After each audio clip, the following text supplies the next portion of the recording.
அனைவருக்கும் வணக்கம். என்ன சொல்கிறதுன்னு தெரில. தமிழில் ரொம்ப ஃபார்மலாக பேசலாம் எனக்கு வராது. முதல்ல நன்றி தான் சொல்லணும் கடவுளுக்கு. பாக்யராஜ் சார் கூட, சதீஷ் சார் கூட இப்படி ஒரு ஸ்டேஜ் ஷேர் பண்ணிக்கிறதுக்கு ஒரு வாய்ப்பு கொடுத்ததுக்கு Santhosh sir, thank you so much for trusting me in this project. அப்புறம் ஸோ எக்ஸைட்டட். சத்தியமாக வார்த்தையே வரல, எப்படி சொல்கிறதுன்னு தெரில.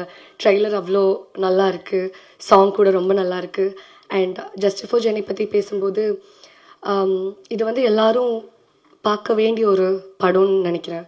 இந்த சொசைட்டியில் நடந்த நம்ம நிறைய பேர் கேள்விப்பட்டிருக்கோம் இந்த மாதிரி நிறைய சிச்சுவேஷன்ஸ், இன்சிடென்ட்ஸ். ஸோ அதுக்கெல்லாம் ஒரு பெரிய ஒரு இம்பேக்ட் கொண்டு வர மாதிரி ஒரு சப்ஜெக்ட் எடுத்து வச்சுருக்காங்க. அண்ட் ஒர்க்கிங் எக்ஸ்பீரியன்ஸ் சொல்லும்போது பிட்டு சேட்டன், ஐஸ்வர்யா, கௌதம் சேட்டன், அப்புறம் இன்னும் நிறைய சீனியர் ஆர்டிஸ்ட் கூட ஸ்க்ரீன் ஷேர் பண்ணுறதுக்கு கூட ஒரு வாய்ப்பு கிடைச்சிருக்கு. So thank you so much media persons for being here. எங்கே வந்திருக்கிற எல்லாருக்கும் நன்றி. எல்லோரும் படம் பாருங்கள், சப்போர்ட் பண்ணுங்கள். Thank you so much. அனைவருக்கும் வணக்கம். தேங்க்யூ அக்கா, ரொம்ப நல்லா சொன்னீங்க. ஸோ சொல்லப்போனால் ரொம்ப வருஷம் இல்லை, 2 வருஷம் ரொம்ப வெயிட் பண்ணி இந்த ஒரு ஸ்டேஜ்க்காக அவ்வளோ நாள் வெயிட் பண்ணேன். ஸ்டேஜில் இருக்கக்கூடிய பாக்ய sir, Sathyaraj sir, Santhosh sir, Ashika, Bittu chettan, என் க்ரூ, மியூசிக் டைரக்டர் எல்லாருக்கும் ரொம்ப ரொம்ப நன்றி. ஜஸ்டிஸ் ஃபார் ஜெனியை பற்றி சொல்லணும்னா கண்டிப்பாக மஸ்ட் வாட்சான ஒரு மூவி. இன்றைக்கி நம்ம நாட்டில் என்ன நடக்குதோ அதுக்கான ஒரு ஜஸ்டிஸ் வேணும் அப்படின்னு நம்ம மூவியில் தெளிவாக நம்ம காட்டியிருக்கிறோம், நம்புகிறோம். எல்லாருக்கும் பிடிக்கும். ஸோ கூட இருந்து எல்லாம் சப்போர்ட் பண்ணுங்கள். Thank you so much. நிறைய சந்தோஷம் இருக்கு இந்த மாதிரி ஒரு பிளஸ்ட் ஸ்டேஜில் ஒரு பார்ட்டாக I could be a part of the stage. நான் என் ஊர் கேரளா, பட் என்னோட ஸ்டடீஸு, மியூசிக் ப்ரொடக்ஷன் எல்லாமே சென்னை தான். ஸோ தமிழ் தெரியும். அண்ட் இந்த மூவி எனக்கு ரொம்ப ஸ்பெஷல். 2 சாங்ஸு இருக்கு, 3 சாங்ஸ் இருக்குது ஆக்சுவலி. ஒரு ஃப்ரெண்ட்ஷிப் சாங் கூட இருக்கு, அது இங்கே ப்ளே பண்ணாது. Next time it will be done. So one is a friendship song and another one is a pathos song. And another special thing is both the female voices are by my wife Soni Mohan. She's the singer of the songs. So I would like to take this opportunity, romba nandi to Santosh sir, Syed sir, everybody to give me this opportunity. And I hope you all like the music and support me, and all the artists, all of us are newcomers, support us. Thank you so much. Justice for Jenny. இதில் ஜேஜேன்னு போட்டதுனால எனக்கு அவங்க ஞாபகம்லாம் வந்துருச்சு. மரியாதைக்குரிய பத்திரிகை மற்றும் அனைத்து ஊடக நண்பர்களுக்கும் என்னுடைய பணிவான வணக்கம் தெரிவிச்சுக்கிறேன். அதே மாதிரி முன்னாடி உட்காந்துருக்க வாழ்த்து வந்திருக்கும் அனைத்து நண்பர்களுக்கும் என்னுடைய வணக்கத்தை தெரிவிச்சுக்கிறேன். நான் இன்னும் படம் பார்க்கலையேன்னு நினச்சிட்டு இருந்தேன். எல்லோரும் இனிமேல் தான் போட போகிறான்னு. ஆனால் சதீஷ் பார்த்துட்டார் அப்படின்னாங்க. சதீஷ் அவர் நடிகர், இயக்குனர், தயாரிப்பாளர். அவர் சமீபத்தில் பண்ண படம் ஹிந்தி கூட இப்போ ரீமேக் ஆகுது அப்படிங்கிற அளவுக்கு அது சக்ஸஸ்ஃபுல்லாக பண்ணியிருந்தார். ஸோ ரொம்ப சந்தோஷமாக இருக்குது. ஏன்னா படங்கள் இப்போல்லாம் ரீமேக் பண்ணுறதுங்கிறது கொஞ்சம் ரேராக தான் ரீமேக் ஆகுது. ரொம்ப நல்ல படங்கள் ரொம்ப நல்ல கலெக்ஷன் ஆச்சு அப்படின்னா தான் ரீமேக் ஆகுது. ஸோ அந்த மாதிரி ஹிந்தியில் பண்ண போகிறாங்கன்னு சொல்லும்போது ரொம்ப சந்தோஷமாக இருந்தது. ஸோ அவர் படம் பார்த்துட்டு அவர் சொல்கிறாரு அப்படிங்கும்போது கண்டிப்பாக கரெக்டாக அவருடைய ஃபோட்டோகிராஃபி பற்றி, கேமராமேனை பற்றி சொல்லிட்டு இருந்தார், மியூசிக் பற்றி சொன்னார். அப்புறம் அந்த படமும் ஒரு டிஃப்ரெண்ட்டான ஒரு இதில் எடுத்திருக்காங்க அப்படின்னு சொன்னார். ஸோ எனக்கும் முதல்ல எல்லாத்துக்கும் வணக்கம் சொல்லிடலாம். இந்த ப்ரொடியூசர் சையத் அவர்கள், அதுக்கப்புறம் ஆர்ட் டைரக்டர் வந்திருக்காரு, கௌதம் கேமரா, இவர் மியூசிக் டைரக்டர், அப்புறம் ஐஸ்வர்யா, அவங்களுக்கு நீங்கள் விட்டு வில்லன் கேரக்டர் செஞ்சவர், எல்லாத்துக்குமே என்னுடைய பணிவான வணக்கத்தையும் வாழ்த்துக்களையும் நான் தெரிவிச்சுக்கிறேன். ப்ரொடியூசர் டைரக்டர் சந்தோஷ் அவர்கள் இன்வைட் பண்ணும்போது சும்மா என்ன கதை என்னன்னு சொல்லி ஜென்ரலாக படத்தை பற்றி தெரிஞ்சுக்கலான்னு சொல்லி கேட்கும்போது இது ஒரு லேடிஸுக்கான சப்ஜெக்ட் அப்படின்னு சொல்லிட்டு ஒரு அவுட்லைன் சொன்னார். அவர் முன்னால் எங்கேயாவது ஒர்க் பண்ணியிருக்காரா என்னன்னு சொல்லிட்டு யாராவது வந்தாலும் கேட்பதில்ல, யார்கிட்ட ஒர்க் பண்ணீங்க என்ன அப்படின்ட்டு. இல்லை சார், எனக்கு சினிமாவில் இருந்த ஆர்வத்தில் படங்களை பார்த்து நானே கற்றுக்கிட்டேன், நடிக்கணும்னு ஒரு ஆர்வம் இருந்தது, அதுக்கப்புறம் டைரக்ஷன் பண்ணலான்னு சொல்லி டைரக்ஷன் பண்ணியிருக்கேன் அப்படின்னாரு. அப்போ அந்த அவுட்லைன் சொல்லும்போது வந்து ரொம்ப தெளிவாக சொன்னார். அது சட்டம், போலீஸ், காவல்துறை, நீதித்துறை இது சம்மந்தப்பட்டதாக இருந்தது அந்த சப்ஜெக்டு. நீட்டாக தெளிவாக சொன்னார். புதுசாக பண்ண போகிறது யார்கிட்டையும் ஒர்க் பண்ணாமல் பண்ணுறாரு அப்படிங்கும்போது அவர் சொல்கிற நேரேஷனில் வந்து அவர் எவ்வளோ அழகாக சொல்லுவார் அப்படின்னு சொல்லிட்டு அதுலேயே என்னால் ஊகிக்க முடிஞ்சது. அவர் மட்டும் இல்லை, அவர் கூட சரவணன் எக்ஸிக்யூட்டிவ் ப்ரொடியூசர் வந்தார். இவர் சொல்லிகிட்டு இருக்கும்போது நடுவில் அவரும் பூந்துட்டு சில இடங்கள் இவர் தண்ணி குடிக்கிற கேப்பில், ஃபோன் பேசுகிற கேப்பில் எல்லாம் வந்து அவரும் படத்தை பற்றியும் மற்ற விஷயத்தை பற்றியும் சொல்லிட்டு இருந்தார். அவர் எவ்வளோ நாலேஜோடு இருக்கார் சினிமாவில் அப்படிங்கிறத பார்க்கும்போது எனக்கு உண்மையிலேயே ஆச்சரியமாக இருந்தது. அது எல்லாத்தோட பெரிய ஆச்சரியம் ப்ரொடியூசர் சையத் வந்து ஆரம்பித்தார் பாருங்க கதையை பற்றி. ஸோ வெறும் பணம் போட்டு படம் பண்ணுற தயாரிப்பாளராக மட்டும் இல்லாமல் அவரும் இந்த கதை என்ன ஏது அப்படிங்கிறதெல்லாம் கேட்டு தெளிவாக வந்து இதை பண்ணியிருக்காரு அப்படின்னு சொல்லும்போது அதை தான் கேமராமேன் வந்து யாரோ பேசும்போது சொல்லிட்டாங்க, எல்லாருமே கதையை பற்றி பேசிட்டாங்க, இனிமேல் நான் அதை பற்றி என்ன சொல்கிறது அப்படின்னு சொல்லிட்டு அவரோட தொழில் ரீதியாக சில விஷயங்கள் சொன்னார். டே எஃபெக்ட்டுக்கு என்ன கேமரா யூஸ் பண்ண, எதை வச்சு ஷூட் பண்ண, நைட் எஃபெக்ட்டுக்கு அது காரணங்கள் அது இதெல்லாம் சொன்னார். ஸோ சதீஷ் அவர்கள் பர்டிகுலராக வந்து கேமராமேனை வந்து அப்ரிஷியேட் பண்ணியிருக்காருங்க போது எனக்கும் படம் பார்க்கணும் அப்படிங்கிற மாதிரி ரொம்ப ஆர்வமாக இருந்தது. இது க்ரைம் சம்மந்தப்பட்டது அப்படின்னு சொல்லும்போது எனக்கு ரொம்ப பிடித்தது. நான் அதிகமாக படம் பண்ண முடியல. நான் வந்து விடிமுறை காத்துட்டு பண்ணேன், அப்புறம் ஒரு கைதியின் டைரி, இதுதான் ஸ்கிரிப்ட் பண்ணேன். பாக்கி பூராமே ஃபேமிலி ஓரியன்டாக பண்ணேன். ஆனால் எனக்கு உண்மையிலே பிடித்தமானது அப்படிங்கிறது வந்து க்ரைமு. நான் சினிமா பார்க்குறத விட க்ரைமு, ஆக்ஷன் இது மாதிரி இருக்கிற படங்கள் தான் நான் நிறைய பார்ப்பேன். அதை ரொம்ப லைக் பண்ணுவேன். ஏன்னா அது செய்கிறதும் கஷ்டம். இவர் முதல் படமே வந்து சந்தோஷ் வந்து எப்படி ஸ்கிரிப்ட் பண்ணியிருக்காருன்னு நினைக்கும் போது எனக்கு ஆச்சரியமாக இருக்குது. ஏன்னா அந்த க்ரைமுக்கு அப்படிங்கும்போது அதுக்கு கொஞ்சம் தனிப்பட்ட ஒரு இதெல்லாம் வேணும், அதை ஸ்கிரிப்ட் பண்ணுறது, சீன் பண்ணுறது அதெல்லாம்.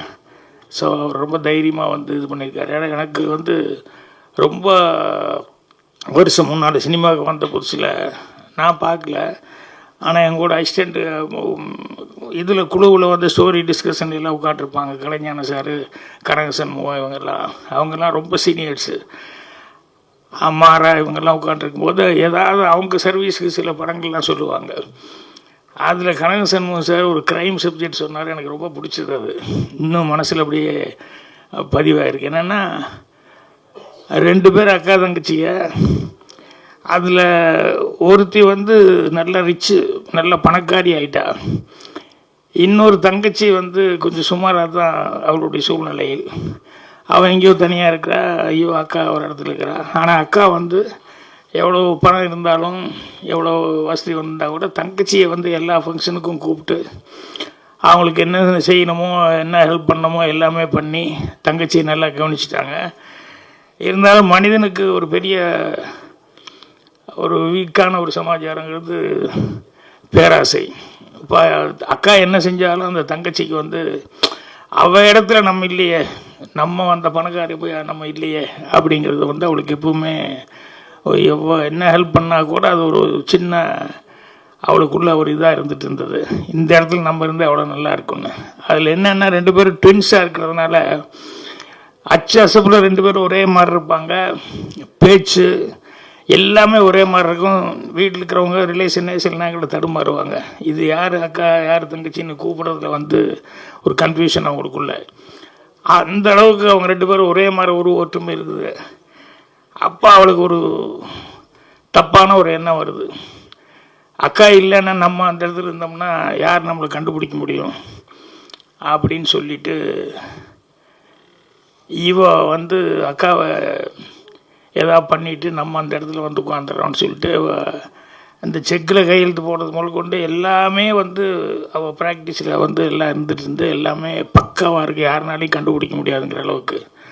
அப்போ ஒரு தடவை வந்துட்டு அக்காவை வந்து பார்த்துட்டு எல்லாத்துக்கும் தெரியுற மாதிரி ஊருக்கு போகிறேன் அப்படிங்கிற மாதிரி சொல்லிவிட்டு அதுக்கப்புறம் திடீர்னு மிட் நைட்டில் யாருக்குமே தெரியாமல் அக்காவுக்கு ஃபோன் பண்ணி ஏதோ ஒரு அர்ஜென்ட் மேட்ருங்கிற மாதிரி வந்து அக்காவை மர்டர் பண்ணி அந்த பாடி எங்கேயோ மறைச்சி இது பண்ணி விட்டு இவ தான் அக்கா அப்படிங்கிற மாதிரி அடுத்த நாள்லேருந்து அங்கேயே இருந்துடுவா.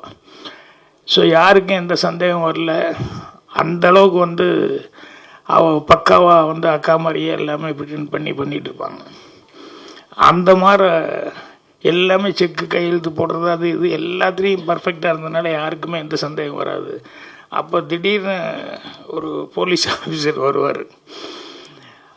வந்து அவர் வந்து அந்த பொண்ணுக்கிட்ட வந்து கேட்பார், இந்த மாதிரி உன் அக்கா எங்கே அப்படின்னு. இல்லை நான் தான் அக்கா அப்படின்னு இவ சொல்லுவா. இல்லை அக்கா எங்கேன்னு சொல்லு அப்படின்னு சொல்லி கேட்டால் இல்லை நான் தான் அக்கா, உனக்கு என்ன சந்தேகம், எதில் சந்தேகம் அப்படின்னா அப்போ ஒன்றும் இல்லை, ஒரு விஷயம் என்னென்னா உங்கள் அக்கா வந்து ஒருத்தரை கொலை பண்ணிட்டா, அதுக்கு எல்லா எவிடன்ஸ் இருக்குது, அதனால் அக்காவை தான் தேடிட்டு வந்தேன் நான், அதனால் நீ உட்காண்ட்ருக்க, அதனால் இப்போ 2 விஷயம், ஒன்று நீ தான் அக்கான்னா அந்த கொலைக்கு எல்லா எவிடன்ஸ் இருக்குது, நீ அரெஸ்ட் ஆகிக்கிறோம், நீயே சரண்டர் ஆகிக்கோ. இல்லை நீ தங்கச்சி அப்படின்னா உங்கள் அக்கா இங்கே அக்காவை என்ன பண்ண. ஸோ அக்கா கண்டிப்பாக நீ கன்ஃபார்மாக அவளை கொலை பண்ணிட்ட. ஸோ அதனால் நான் வெளியே வெயிட் பண்ணுறேன். ஒன்று அக்காவைன்னா அக்காவை பண்ண கொலைக்காக வந்து சரண்டர் ஆகிக்கோ, இல்லை தங்கச்சின்னா அக்காவை கொலை பண்ணதுக்காக வந்து சரண்டர் ஆகிக்கோ, நான் வெளியே உனக்கு டைம் கொடுக்குறேன், ஒரு 1/2 அன் ஹவர் யோசிச்சுட்டு வா அப்படின்னு சொல்லி சொன்னேன். ஸோ இந்த கதை வந்து 50-60 வருஷத்துக்கு முன்னால் நான் கேட்டது. ஸோ அப்போவே எந்த அளவுக்கு அவங்க புத்திசாலித்தனமாக திங்க் பண்ணி இப்படி ஒரு ஸ்கிரிப்ட் பண்ணியிருக்காங்க அப்படின்னு சொல்லும்போது, அந்த க்ரைமுங்கிறது எவ்வளோ வித்தியாசமான க்ரைமு, எப்படி கதையை வந்து இப்படி திங்க் பண்ணியிருக்காங்க அப்படின்னு சொல்லும்போது ரொம்ப ஆச்சரியமாக இருக்கும். அதே மாதிரி இதில் சட்டம், லாயர் அது இதுன்னு சொல்லிட்டு அதெல்லாம் நிறையா வருது. எனக்கு சின்ன வயசுலலாம் வந்து இந்த அந்த கோட்டுக்கிட்டலாம் போட்டு அந்த இதெல்லாம் கட்டிக்கிட்டு யுவர் ஆனர் அப்படின்னு சொல்லிட்டு லாயர்கள்லாம் பேசும்போது பார்த்தா எனக்கு ரொம்ப அது ஒரு பெரிய ஹீரோ மாதிரி எனக்கு ஒரு ஃபீலிங். அதனால் நம்ம லாயருக்கு தான் படிக்கணும் அப்படின்னு சொல்லிட்டு சின்ன வயசில் ஆசைப்பட்டேன். அப்புறம் பார்த்தா சூழல்கள் அது படிக்க முடியல. அப்புறம் கடைசியில் எதுவுமே டிகிரிக்கே படிக்க முடியல போச்சு, அது வேறு. பிஎஸ்சியே ஃபெயில் ஆகி வந்துட்டோம். இந்த லாயர் அப்படின்னு சொல்லும்போது சினிமாவில் வந்து திருடன் வந்து ரொம்ப புத்திசாலித்தனமாக என்னென்ன பாதுகாப்பு பண்ணி வச்சுருந்தாலும் அதை வந்து எல்லாத்தையும் தாண்டி எப்படி வந்து திருடிட்டு போகிறான் அல்லது ஒரு தப்பு பண்ணிட்டு போகிறான், க்ரைம் பண்ணிட்டு போகிறான் அப்படிங்கிறது அவனுக்கு அதுக்கு ஒரு புத்திசாலித்தனம் வேணும். இது எல்லாம் தாண்டி போலீஸ்னு ஒரு டிபார்ட்மெண்ட் வருது. வந்து அவங்க உள்ளே வந்து இது எப்படி எவன் இப்படி திருடிட்டு போயிருப்பான், எந்த வழியாக வந்திருப்பான், எந்த வழியாக அப்படி பண்ணியிருப்பான், அதுக்கு என்ன எவிடன்ஸ் இருக்குது அப்படின்னு சொல்லிட்டு அவன் வந்து மண்டையை உடைச்சி கடைசியில் கரெக்டாக கண்டுபிடிச்சி போலீஸ் வந்து அவனை அரெஸ்ட் பண்ணுவாங்க. அதுக்கு ஒரு பெரிய மூளை வேணும். இது ரெண்டையும் தாண்டி அதுக்கப்புறம் வந்து இந்த திருடன் மூலையே கெட்டிக்காரத்தனம், அது கண்டுபிடிக்கிறது போலீஸ்காரர் அதோட கெட்டிக்காரத்தனம். கடைசியில் அதுக்கப்புறம் லாயர்கிட்ட போவாங்க. அவர் இந்த கேஸை வாங்கிட்டு அவர் கேட்பார், என்ன பண்ண ஏது பண்ண அப்படின்னு சொல்லிட்டு. இவன் இப்படி தான் தப்பு பண்ணிட்டான், அது பண்ணிட்டான் அப்படின்னு சொல்லும்போது இவன் திருநதில் எப்படி இவன் பிடிச்சது எதை வச்சு பிடிச்சான் அப்படின்னு சொல்லிட்டு இதை உடைக்கிறதுக்காக லாயர் அவரு மூளையை பிரயோகப்படுத்துவார். அது இதை விட கிரேட்டு. இருக்கிறது இல்லைன்னு பண்ணிடுவார், இல்லைங்கிறது இருக்கிறதுன்னு சொல்லி பண்ணிடுவார். ஸோ அந்த லாயர் மூளைங்கிறது இது 2 விட வித்தியாசமான ஒரு பிரெயின். ஒரு கேஸ் வந்து ஒருத்தன் பட்டப்பகலில் வந்து வெட்டியிருக்கான், எல்லோரும் பார்த்துருக்காங்க, எல்லா எவிடன்ஸும் கரெக்டாக இருக்குது.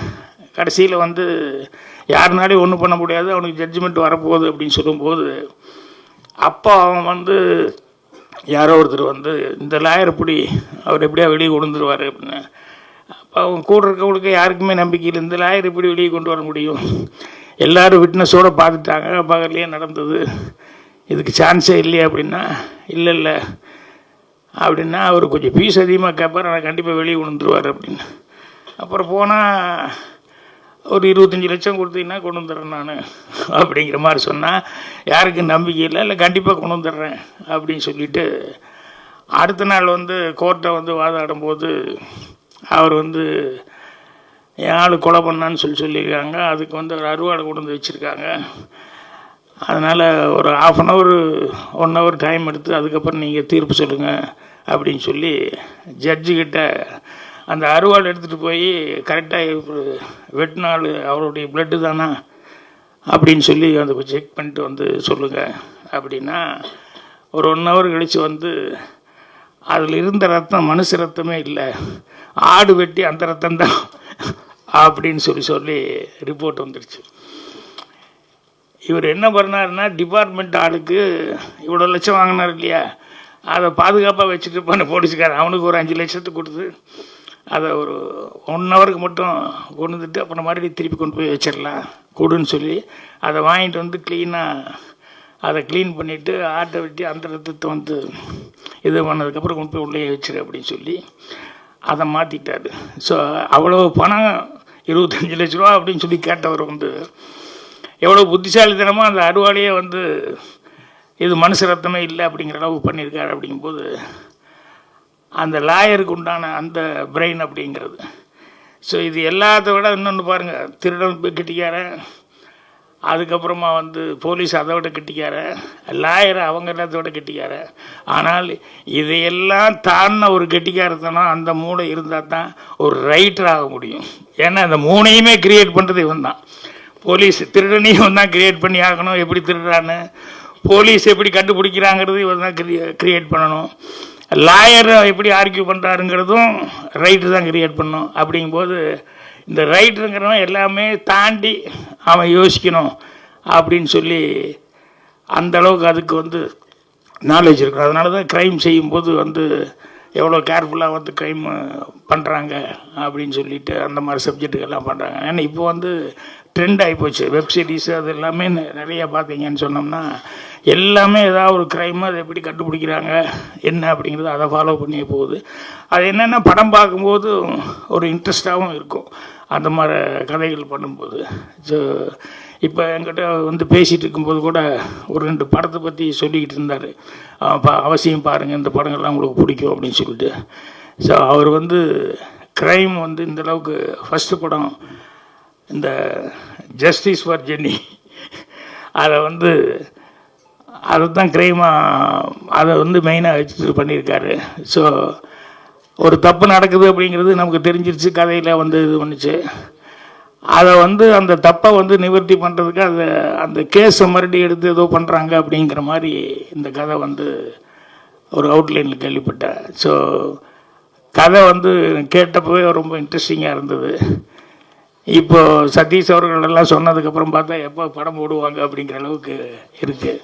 ஸோ அவசியம் இந்த மாதிரி படங்கள் வந்து இது யார் எவ்வளோ பேர் நடிச்சிருக்காங்க எவ்வளோ ஃபெமிலியர் அப்படிங்கிறத விட சப்ஜெக்ட் நல்லா இருந்து அதுக்கு தகுந்த மாதிரி ஆர்டிஸ்ட்டுக்கு வந்து கரெக்டாக பர்ஃபார்மன்ஸ் பண்ணியிருந்தாங்க அப்படின்னு சொன்னோம்னா கண்டிப்பாக படம் பார்க்குற எல்லாத்துக்குமே அது ரொம்ப இம்ப்ரெசிவாக இருக்கும். ஸோ அதனால் இந்த படத்தை நானும் எதிர்பார்த்துட்ருக்கிறேன்.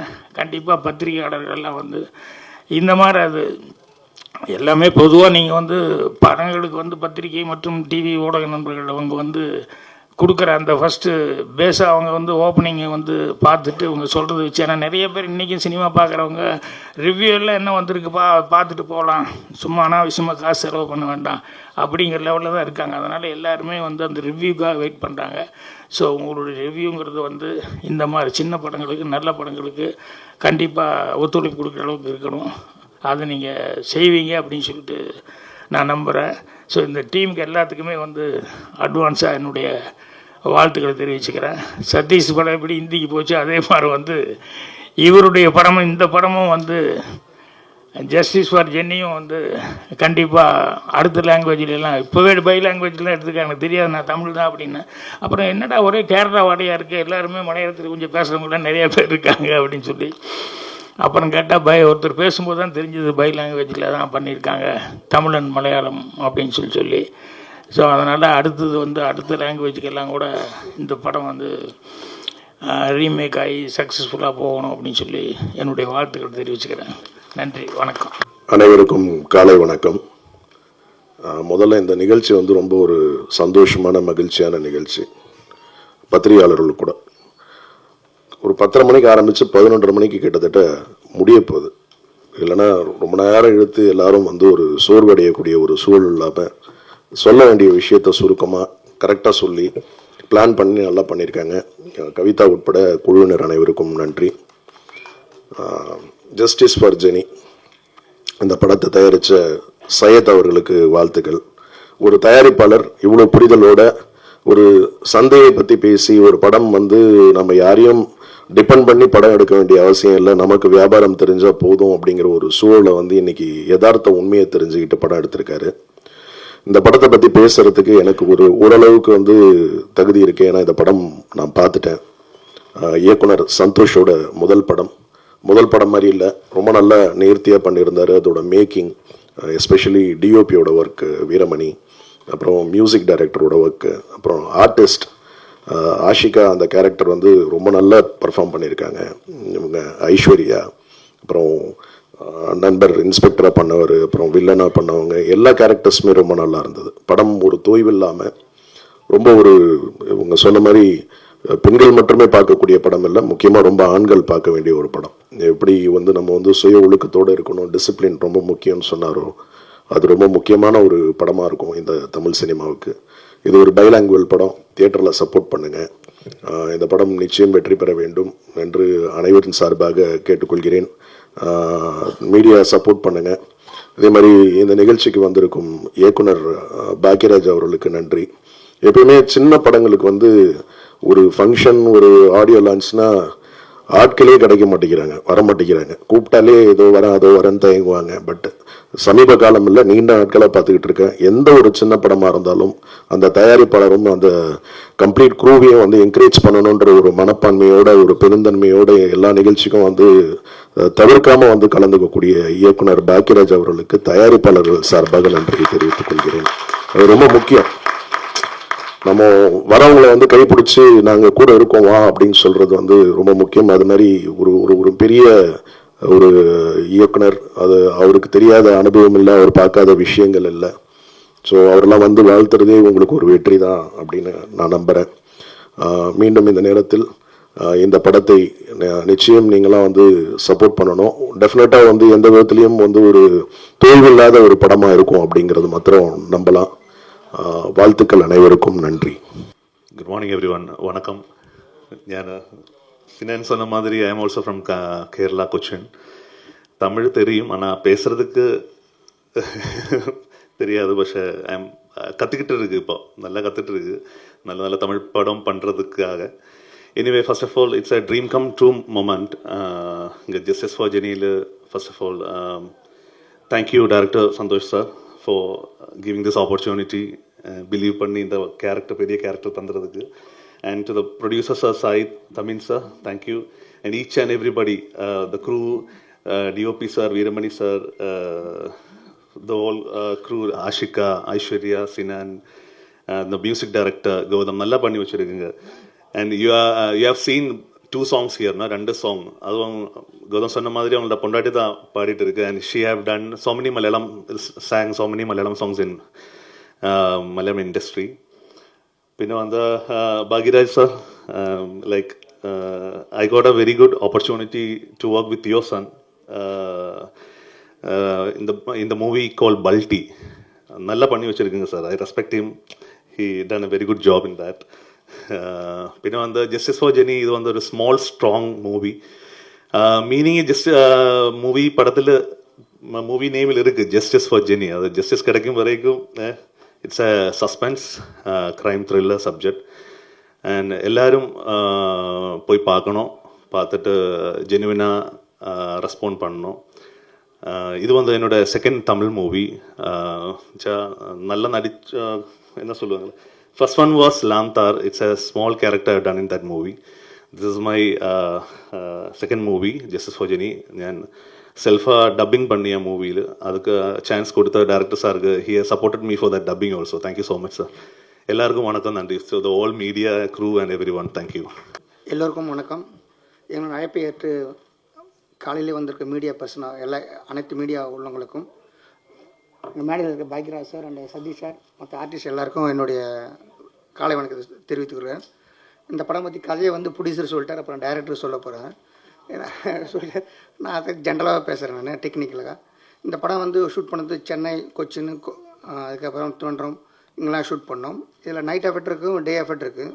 ஸோ இந்த சைக்கலாஜிக் மர்டர் த்ரில்லர் அப்படின்றதுனால ஸோ டபுள் வேரியேஷன் கலர் பேட்டர்னில் ஷூட் பண்ணலாம் அப்படின்னு சொல்லிட்டு நான் டே எஃபெக்ட் ஷூட்டுக்கு சோனி வெனிஸ்டும், நைட் எஃபெக்ட்டுக்கு வந்து அலெக்ஸா கேமரா ஷூட் பண்ணோம். எதுக்குன்னா இப்போது ஸ்கின் டோன் மார்னிங்கில் வந்து ஸ்கின் டோன் நம்மளுக்கு லைவாக இருக்கும், நைட்டில் வந்து கொஞ்சம் கான்ட்ராஸ்டாக டீப்பாக இருக்கும், அந்த பர்பஸ்க்காக. ஸோ அது இல்லாமல் இப்போ வந்து வான்கார் வாய்ஸ் ஸ்டைலில் டைரக்டர் வான்கார் ஸ்டைலில் அந்த பேட்டர்னில் ஒரு மர்டர் த்ரில்லில் வந்து லைட்டிங் பண்ணியிருக்கேன், கலர் பேட்டர்ன் யூஸ் பண்ணியிருக்கேன். ஸோ இந்த படத்துக்கு நான் வர முக்கியமான காரணமாக இருந்த டைரக்டர் சந்தோஷ் சாருக்கும் நன்றி. இந்த படத்தை ஏற்படுத்தி கொடுத்த சையத் சார் அண்ட் லால் சாருக்கு நன்றி. என் அழைப்பை ஏற்று இங்கே வந்திருக்க அனைவருக்கும் நன்றி. Thank you very much. என்னை ஈன்ற என் தாய்க்கு என் முதல் வணக்கம். இங்கே வந்திருக்கும் அனைத்து ஊடக நண்பர்களுக்கும் என்னோட முதல் வணக்கம். மற்றும் என் இனிய நண்பர், இந்த படத்தின் தயாரிப்பாளர் திரு சையத் தமின் அவர்களுக்கும், இந்த படத்தில் நான் என்ன நினைக்கிறேனோ அதை வந்து ஒரு விஷுவலாக காட்டுறதுக்கு என்னோட கண்ணா, இந்த படத்தோட கண்ணா இருந்த என்னோட கேமராமேன் வீரமணி அவருக்கும்,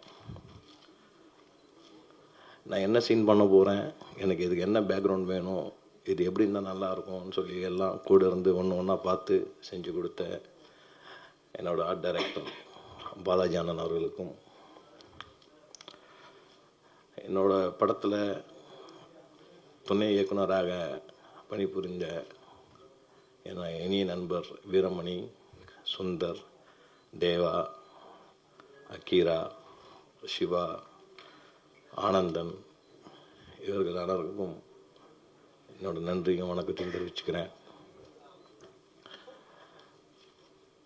எனக்கு இன்னொரு முக்கியமான நபர் இருக்கார்.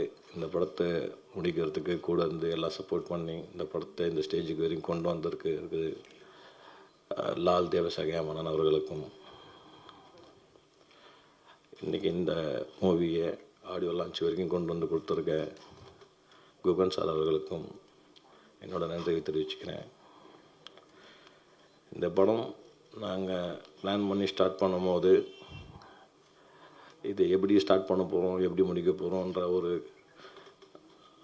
ஒரு பயமும் குழப்பமும் இருந்துச்சு. ஸோ அந்த மாதிரி டைமில் எனக்கு கூட இருந்து ரொம்ப சப்போர்ட்டாக இருந்தவங்க சையத் சாரும் என்னோட அண்ணன் லால் தேவசகாயம் சாரும். அதுக்கப்புறம் இந்த படத்தோட எக்ஸிக்யூட்டிவ் ப்ரொடியூசர்ஸான என் இனிய தம்பி சரவணனும் மசூதுக்கும் என்னோட நன்றி தெரிவிச்சுக்கிறேன். இந்த படத்தில் ஆஷிகா அசோகன் அவங்க ஒரு லீடாக பண்ணியிருக்காங்க. அவங்க ரொம்ப நல்லா பண்ணியிருக்காங்க. நீங்கள் படம் பார்க்குறப்ப அவங்க எல்லாருக்கும் தெரியும் அவங்க பர்ஃபார்மன்ஸ். அவங்களாம் கூட இருந்து ரொம்ப ஸ்டெயின் பண்ணி எனக்கு ஒர்க் பண்ணி கொடுத்தாங்க. அவங்களுக்கும் என்னோட நன்றி தெரிவிச்சுக்கிறேன். என்னோட இன்னொரு ஹீரோயின் ஐஸ்வர்யா, அவங்க எப்படியாவது இந்த படம் வெளியே வரணும், இந்த ஆடியோ லான்ச்லாம் எப்போ சார் வரும்னு நிறைய வாட்டி கேட்டிருக்காங்க. ஸோ இந்த ஆடியோ லான்ச் வரைக்கும் அவங்கள கொண்டு வந்து உட்கார வச்சு தான் அவங்களுக்கு ரொம்ப சந்தோஷம். அவங்க நேற்று கூட எனக்கு மெசேஜ் பண்ணியிருந்தாங்க, எனக்கு எல்லாம் கனவு மாதிரி இருக்குது சார் அப்படின்னு. எல்லாம் கனவுலாம் இல்லைங்கம்மா, நிஜமாக தான் நல்லா ஒர்க் பண்ணி கொடுத்தாங்க ஐஸ்வர்யா. அவங்களுக்கு என்னோட நன்றி தெரிவிச்சுக்கிறேன். இந்த படத்தோட வில்லன் சினன், அவருக்கு இது ஒரு ஃபஸ்ட்டு படம். ஆனால் அவருக்கு தெரியாது அவர் இவ்வளோ பெரிய ரோல் பண்ண போகிறாருன்னு தெரியாது.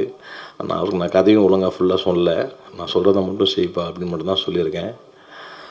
ரொம்ப கஷ்டப்பட்டு நடிச்சிருக்காரு சினன். ரொம்ப நன்றி சினன். இந்த படத்தோட இன்னொரு முக்கியமான விஷயம் மியூசிக் தான்.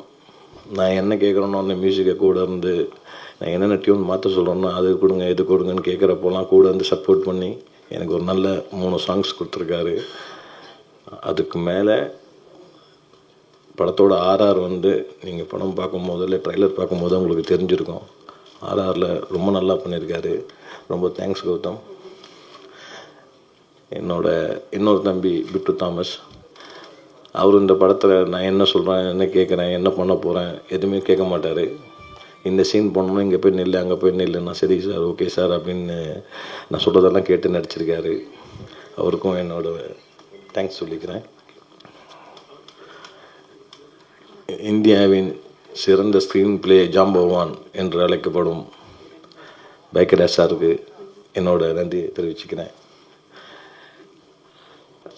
ஜேஎஸ்கே சதீஷ்குமார் சார், நான் கூப்பிட்ட உடனே ஏன் இதுக்கு என்ன விஷயம் என்ன டைமு அதை மட்டும் சொல்லு நான் வந்துடுவேன் அப்படின்னு சொல்லி இங்கே வந்து உட்காந்துருக்காரு. சாருக்கும் என்னோட நன்றியை தெரிவிச்சுக்கிறேன். நீங்கள் எல்லோரும் இந்த படத்தை பாருங்கள். இந்த படம் வந்து ஜஸ்டிஸ் ஃபார் ஜெனி அப்படின்னு நான் எடுத்திருக்கேன். ஆனால் ஜஸ்டிஸ் ஃபார் அப்படின்ற ஒரு வார்த்தை ஒரு நாள் இல்லை, ஒரு வாரம் இல்லை, ஒரு மாதம் இல்லை, ஒரு வருஷம் இல்லை, நீங்கள் கண்டினியூவாக அந்த வார்த்தையை எல்லா மாநிலங்களையும் கேட்டுட்டு தான் இருக்கீங்க. இந்த மாதிரி இஷ்யூ நடந்துக்கிட்டு தான் இருக்குது. இந்த மாதிரி படங்கள் நிறைய வந்தாலுமே திரும்ப திரும்ப அந்த வாய்ஸ் நம்மளுக்கு கேட்டுட்டு தான் இருக்குது. இதில் வந்து என்ன ஒரு விஷயம்னா, இதில் வந்து நம்மளோட கவர்மெண்ட்டோ இல்லை நீதித்துறையோ காவல்துறையோ இது மட்டும் அந்த பிரச்சனையை சால்வ் பண்ணிடும் அப்படின்னு நம்ம நினைக்க முடியாது. இது ஒரு மனிதனோட தனிப்பட்ட ஒழுக்கம். அந்த ஒழுக்கம் கரெக்டாக இருந்தால் இவ்வளோ பிரச்சனைகள் நடக்காது. ஸோ டிசிப்ளின், செல்ஃப் டிசிப்ளின் வந்து எல்லாருக்கும் இருக்கணும். ஸோ இதெல்லாம் நான் இந்த படத்தில் சொல்லியிருக்கேன். அது இல்லாமல் இன்னும் நிறைய விஷயங்கள் நான் சொல்லியிருக்கேன். பெண்கள் பற்றி சொல்லியிருக்கேன். முக்கியமாக பெண் பிள்ளைகளை பெற்ற அனைத்து பேரண்ட்ஸும் இந்த படத்தை பார்க்கணும். அதே மாதிரி அனைத்து பெண்களுமே இந்த படத்தை பார்க்கணும். ஏன்னா இது வந்து ஒரு பெண்களுக்கான படம், ஒரு ஃப்ரெண்ட்ஷிப்கான படம். நீங்கள் ட்ரெய்லர்லேயே பார்த்துருப்பீங்க. அந்த ட்ரெய்லரில் என்ன நடக்குது, ஏது நடக்குது, என்னென்ன போயிட்டுருக்கு. அந்த சாங்கில் நீங்கள் பேத்தா சாங்லேயே பார்த்துருப்பீங்க. உங்களுக்கே அதில் ஒரு விஷயங்கள் புரிஞ்சிருக்கும். என் தோழியே நீ திரும்பி வா அப்படின்னு சொல்லி அந்த லிரிக்கே இருக்கும். ஸோ உங்களுக்கு எல்லாருக்கும் இது புரிஞ்சிருக்கும்னு நினைக்கிறேன். ஸோ இன்னும் இந்த படத்தை பார்க்கும்போது இதில் நான் இன்னும் டீப்பாக என்ன சொல்லியிருக்கேன், பெண்கள் எப்படி எப்படிலாம் இருக்கலாம், எப்படிலாம் இருக்கக்கூடாதுன்னு சொல்லியிருக்கேன். அதே மாதிரி எல்லா விஷயங்களுமே பெண்களுக்கான சேஃப்டி எல்லா விஷயம் நான் இந்த விஷயத்த பேசியிருக்கேன். நீங்கள் கண்டிப்பாக இந்த படத்தை பார்த்தீங்கன்னா அவங்க எல்லாருக்கும் புரியும், தெரியும். எல்லோரும் இந்த படத்தை தேட்டரில் போய் பார்த்து எங்களை மாதிரி ஆர்டிஸ்ட்டு, எங்களை மாதிரி ஒரு ஃபஸ்ட்டு படம் டைரக்டர் பண்ணியிருக்கேன், எனக்கு என்னோட மியூசிக் டைரக்டருக்கு, இவங்க எல்லாருமே ஒரு ஃபஸ்ட்டு படம் பண்ணியிருக்காங்க. இவங்க எல்லாருமே வந்து சக்ஸஸ் ஆகி மேலே வந்து இன்னும் நிறைய படங்கள் செய்யணும், நானும் நிறைய படங்கள் செய்யணும் அப்படின்றத நீங்கள் எல்லோரும் எனக்கு ஒரு ஆசீர்வாதம் பண்ணி எல்லோரும் வந்து தேட்டரில் படம் பார்க்கணுன்னு உங்கள் எல்லோரும் பணி அன்போடு கேட்டுக்கொள்கிறேன். தேங்க்யூ. எங்கள் அழைப்பை ஏற்று இங்கு வந்த அனைவருக்கும் நன்றி. இங்கு அமர்ந்திருக்கும் சினிமாவை சேர்ந்த சான்றோர்களுக்கும் அனைவருக்கும் என் நன்றியை தெரிவித்துக் கொள்கிறேன். கதைக்களத்தை மட்டுமே வைத்து திரையுலகில் பயணித்து வெற்றி பெற்ற இயக்குனர் சிகரம் பாக்யராஜ் சார் அவர்களின் முன்னிலையில் நமது ஆடியோ ரிலீஸை வெளியிடுவதில் நான் மகிழ்ச்சி அடைகிறேன். ஜஸ்டிஸ் ஃபார் ஜெனி, இதில் கதைகளம்தான் இருக்கிறது, வேறு எந்த மாஸ் மீடியாவும் இல்லை. இது ஒரு உண்மை சம்பவம். வஞ்சிக்கப்பட்ட தன் தோழிக்கு நீதி வேண்டுமென்று போராடும் இன்னொரு தோழியின் கதை. இந்த நீதி மறுக்கப்படுகிறதா, தாமதமாக கிடைக்கிறதா, நீதி கிடைக்கவில்லையா, இறுதியில் என்ன நடக்கிறது? ஒரு யதார்த்தமான கதை. இது ஒரு உண்மை சம்பவம். இந்த கதையின் கதாநாயகனான வில்லனுக்கு நிஜ வாழ்க்கையில் 2023 ஆண்டு தான் பூந்தமல்லி ஹைகோர்ட்டில் தீர்ப்பு வழங்கப்பட்டது. இது ஒரு உண்மை சம்பவம் என்பதற்கு இதுதான் எடுத்துக்காட்டு. அடுத்ததாக ப்ரொடியூசர். ப்ரொடியூசர் என்றால் உற்பத்தியாளர், தயாரிப்பாளர் என்று பொருள். எந்த ஒரு பொருளையோ அல்லது எந்த ஒரு விஷயத்தையுமோ தயாரித்து அவர் சந்தைக்கு எடுத்து வருகிறார். உதாரணமாக விவசாயி விதை விதைத்து அதை மழைக்கும் வெயிலுக்கும் பாதுகாத்து அறுவடை செய்து நெல்மணிகளை பாதுகாத்து சந்தைக்கு எடுத்து வைக்கிறார். கடைசி வரை அந்த விவசாயியால் அந்த நெல்மணிக்கு விலையை நிர்ணயிக்க முடியவில்லை. இதுதான் அனைத்து தொழிலும் உற்பத்தியாளர்களுக்கு உள்ள நிலைமை.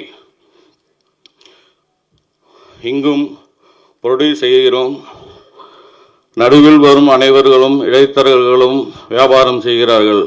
ஆனால் அந்த உற்பத்தியாளருக்கு கடைசியில் தான் லாபமா நஷ்டமா என்பது தெரிய வருகிறது. ஒரு தயாரிப்பாளர் தான் நல்ல இயக்குனரை உருவாக்க முடியும், நல்ல இயக்குனர் தான் ஒரு நடிகரை உருவாக்க முடியும். ஆகவே மக்களின் மனதில் முதலில் பதியக்கூடியது தயாரிப்பாளர் தான், மற்றவைகள் அதுக்கப்புறம்தான். கடைசியாக இந்த படத்தை அனைவரும் சினிமாவில் பார்த்து, தியேட்டரில் பார்த்து தயாரிப்பாளர்களை வாழ வைங்கள் என்று கூறி விடைபெறுகிறேன். நன்றி, வணக்கம்.